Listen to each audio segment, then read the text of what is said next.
Hey guys, so the last debate was over and everybody is now rushing themselves to the polls. There are now over 40 million Americans that have actually placed their votes for Trump and Biden. But it doesn't look good for Trump, guys. And as you know, I still hear some people on Twitter saying, oh, Trump's gonna win, Trump's gonna win. And you have to wonder whether those people actually understand politics or actually have looked into politics themselves. So let me explain how the situation works at the moment to tell you Trump is in real trouble. Now, first of all, the most important thing, guys, is we have to understand how the voting system works. It works on the Electoral College. And the polls that have become out now have been redone over the last 4 or 5 years, and they are extremely accurate. So when I hear people say, oh, the polls don't mean nothing, oh, the polls are actually, the polls have been 100% correct over the last 5 years. And I'll tell you, leading up to this part in the election 4 years ago, Hillary Clinton had a 7 point lead. And what happened is, we know the fiascos about the emails, we know the fiascos about the FBI going in and investigating her, and that had swung voters with 10, 11 days to go. That changed the fortunes for Donald Trump extremely in his favor. And what that did is that then created a loss, a dip in Hillary Clinton's lead from 7 points to 2.6 points. And lo and behold, what did Hillary Clinton end up having? A 2.6 million lead in the popular vote. So that was 100% accurate. Obviously, we know that it's done by the swing states and the Electoral College. And the one thing about that is that when Trump won some of those states, most of those states actually, he only won them by less than a point. Most states was just over a quarter of a point or half a point. So in other words, he didn't just beat her, he nipped her at the post. So the email scandal that happened in the last 2 weeks did a lot to sway voters.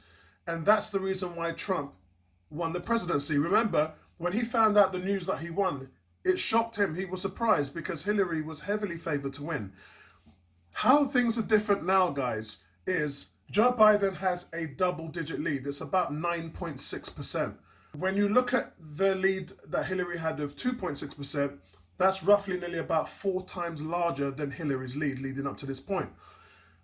Donald Trump has no policies. He has, if you look at the debates, now, any of the Democratic primary debates, or if you watch the debates in the UK, yeah, with Boris Johnson and Jeremy Corbyn, the debates are really there for them to talk about their manifestos, their plans, and how that's going to happen. So this is what we're going to do.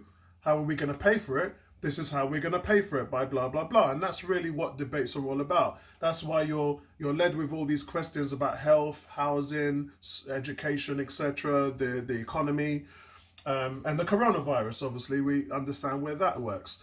So initially, what this means is that in the debate stage, you get the option to have your 1 minute or 30 seconds or 2 minutes in many instances to tell the people who are still left on the fence, the moderate voters, how you're going to change the America. Donald Trump had two problems here, and this is the reason why we saw in the first debate when he was throwing his toys out the pram and when he was interrupting Biden, because he didn't have anything else. He didn't have a plan. He didn't have a solution for coronavirus, and he still doesn't have a solution for coronavirus. So the best way that he could, how shall I say it? Like when you have a baby and the baby's trying to get your attention, the best way to do that is to scream its head off. That way you'd run into the room, oh, what's the wrong matter? Give the baby a hug, give the baby attention. The second and final debate that we saw, Donald Trump did a lot better. Obviously, there was a mute button there, so he had to be on his guard and he had to be civilized. And it was a very civilized debate. But what we saw highlighted our greatest fears, that Donald Trump, again, had no answers, had no policies, had no facts. I posted up a fact checker for both of them because Biden was being misleading with some of his claims as well. And what the fact check did is basically told you where each candidate was out of line. But I think with Biden, you still had a format to success because let's put one thing clear, yeah? Joe Biden's manifesto plan is 92 pages and it's on his website and you can go on there and look about everything that he's going to do and how he's going to pay for everything. And it's very clear and it's very transparent. Donald Trump's manifesto is 4 pages. 4. What this tells someone who's intelligent, not someone who's listening to all the noise and lock her up and lock him up. Remember, Hunter Biden is supposed to be this new distraction, which is supposed to de-escalate Biden's plan.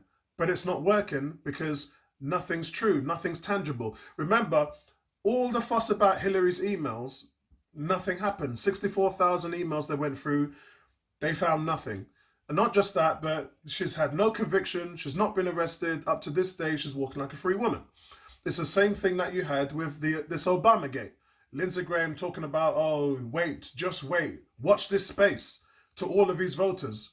Nothing's happened because they don't have any evidence of any crimes. It's just hot air and it's something to rile up their base. That's how their base reacts. Most people who are intelligent understand, how am I going to get more money in my pocket from my taxes? How am I going to put food on the table for my children? How am I going to pay for my kids' education? How am I going to afford affordable housing? That's what the majority of voters will be looking to hear. Many Trump voters, they just seem to be riled up about what people have done wrong or what they may be done or being accused of something which they haven't done. And that seems to switch those guys on. Unfortunately, it worked against Hillary, but it's not working against Biden.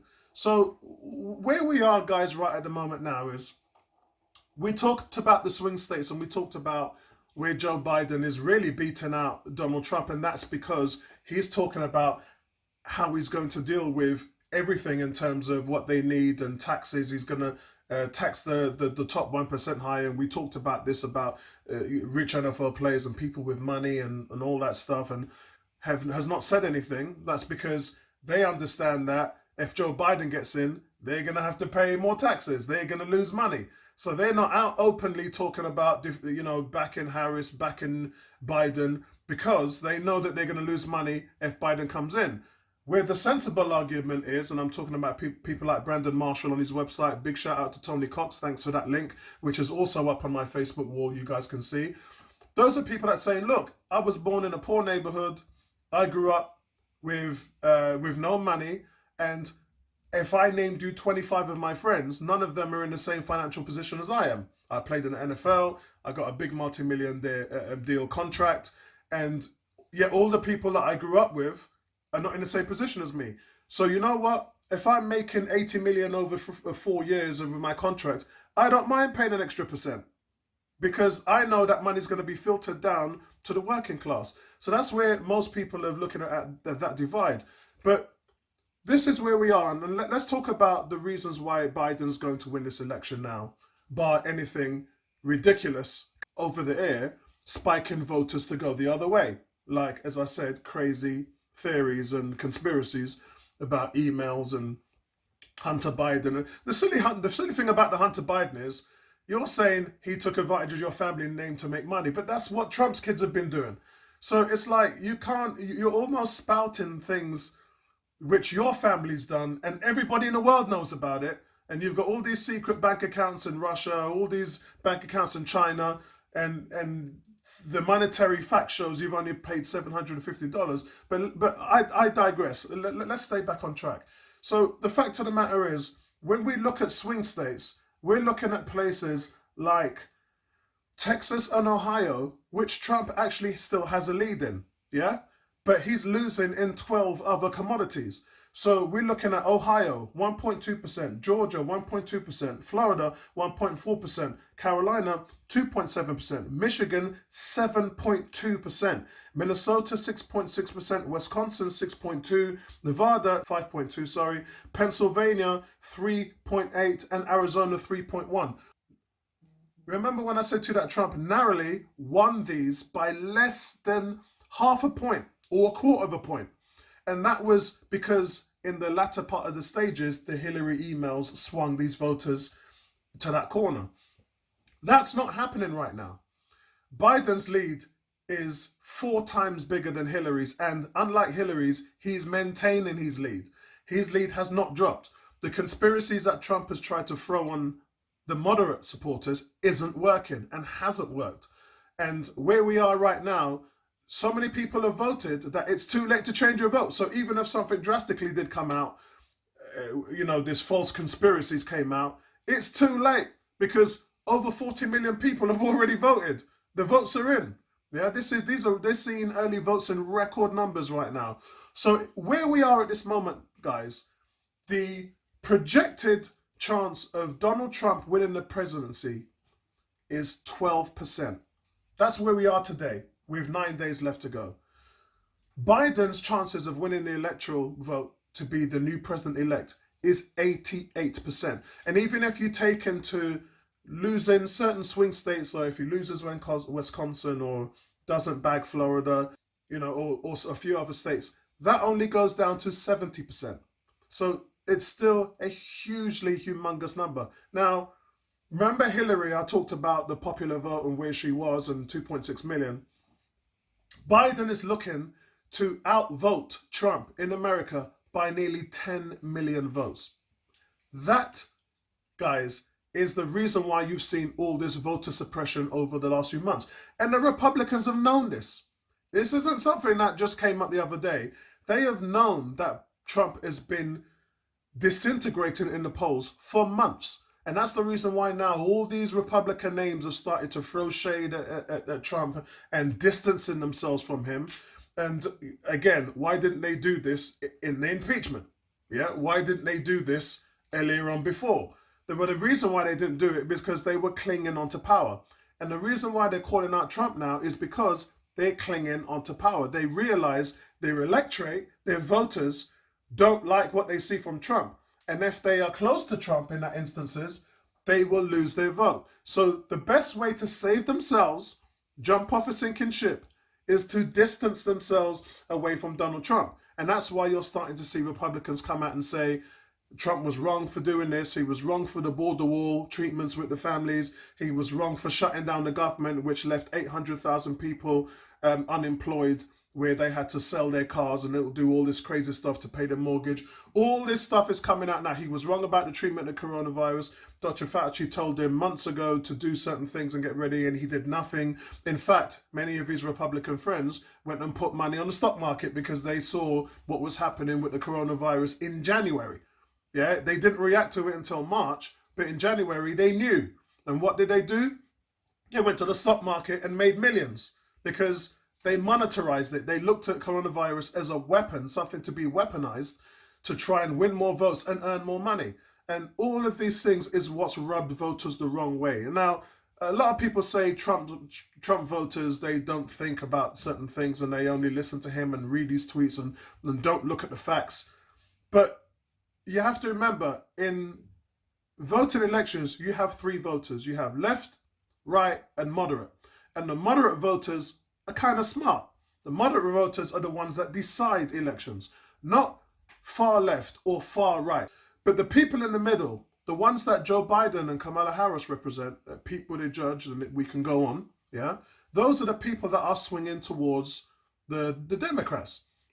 Because those are the people that are not really hard socialists, they're not white nationalists. Those are the people that will go and do their research, they'll go and understand factual things. So when Donald Trump says something, they listen to it and they think, okay, I'm going to go and check that out. And they check it out and see that it's fake, it doesn't work, it's not real. And then that means that they've lost trust and they've lost faith within that voter base for the Republicans. And that's what's been happening, guys. That is what's been happening over the last 2 years. And I say that because we take ourselves to the 2018 midterms, when it was predicted that there would be a blue wave. Again, the polls were correct. And what happened? There was a blue wave. And this is the reason why a lot of people, Whoopi Goldberg is one of them, says, I don't believe in polls, I don't believe. But polls have been completely revamped now, and they are very accurate. Very, very accurate right now. I have to say this, the wave of Republicans that I know, yeah, and the wave of Republicans that I've seen online have all gone to Biden. And it's strange. It's something that I'm not going to say I've never seen, because I've seen many people in Labour in this election who wanted Brexit vote for Boris Johnson. Some of them were in tears. I couldn't believe they were going to vote for a Tory government just to get what they wanted. And even now they've got what they wanted, but you still have a guy who can't deliver on promise. And Brexit is another situation. I'm not even going to talk about that. So that's really what I wanted you to know, guys, and kind of really wanted to swing your thought patterns as to what is actually going on and why it's happening. And if you're still out there saying Donald Trump's going to win, well, that's not factually true. Yeah, like many other things that we've seen coming out of the base, there is nothing that we've seen that will indicate that Donald Trump can win, even if he wins Pennsylvania. There are so many other factors in terms of the Electoral College to show he cannot get to 270 votes. And that's where it is, guys. So listen, not too long to go now. We'll have to wait to see what happens. So I'll see you in the next one. Peace out.